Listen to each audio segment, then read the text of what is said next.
Snow was falling heavily. The wind screamed through the forest like something alive. Max was alone, miles away from the city, deep in the mountains, inside an old forest lodge. No phone signal, no electricity, only a small wooden stove giving weak light.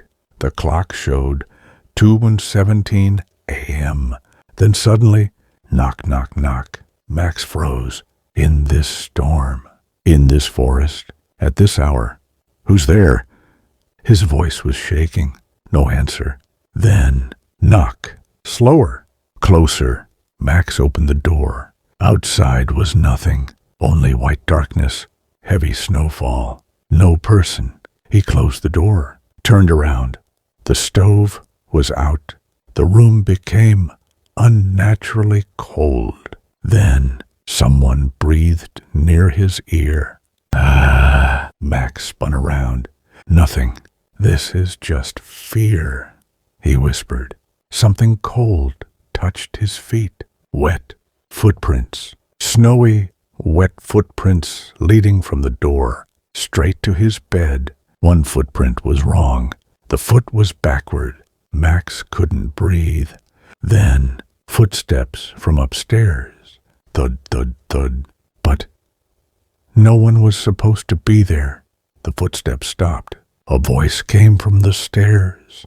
Max, it was his mother's voice. His mother died 10 years ago, frozen to death in this same forest. Max, I'm cold. Something began coming down the stairs. With every step, the temperature dropped. Then it appeared. A frozen face, black empty eyes, snow dripping from its body. Why did you open the door? It smiled. Max backed away. The wall was behind him. The thing leaned closer and whispered, when you are alone in winter, you are never really alone. Morning came. Rescue teams arrived.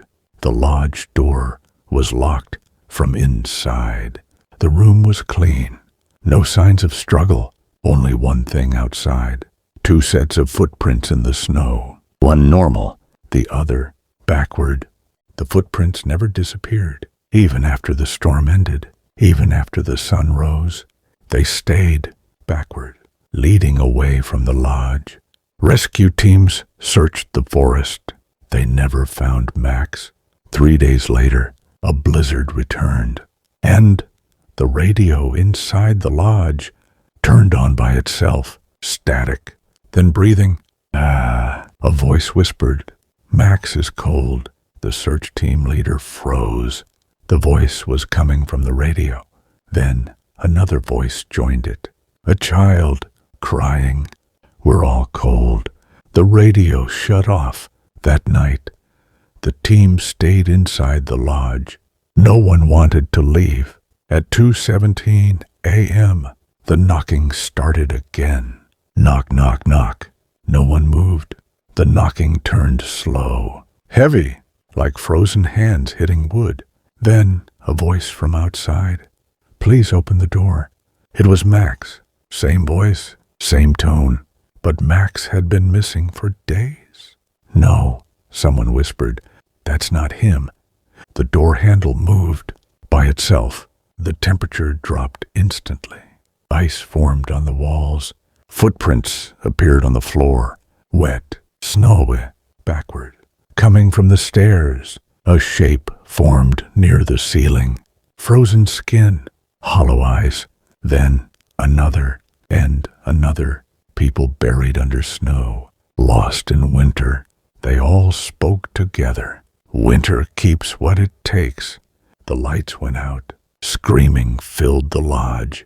When morning came, the lodge was empty. No bodies, no blood, only fresh snow. And outside, new footprints, many of them, all backward, leading into the forest. And one thing carved into the lodge door. Max opened it. The forest went silent. No wind, no snow, no sound. Like winter was listening. Weeks passed. The lodge was sealed, locked, abandoned. Locals stopped going near it. They said the forest had learned a new voice. One night, a lone traveler lost his way. The storm returned without warning.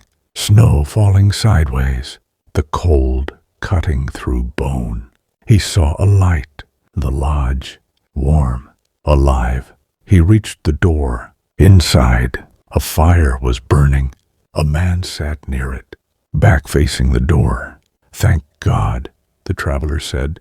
"I thought I'd die out there." The man didn't turn. He spoke softly. "Winter doesn't let go." The traveler froze. That voice, it was wrong. Slowly, the man stood, turned around. It was Max, or what was left of him.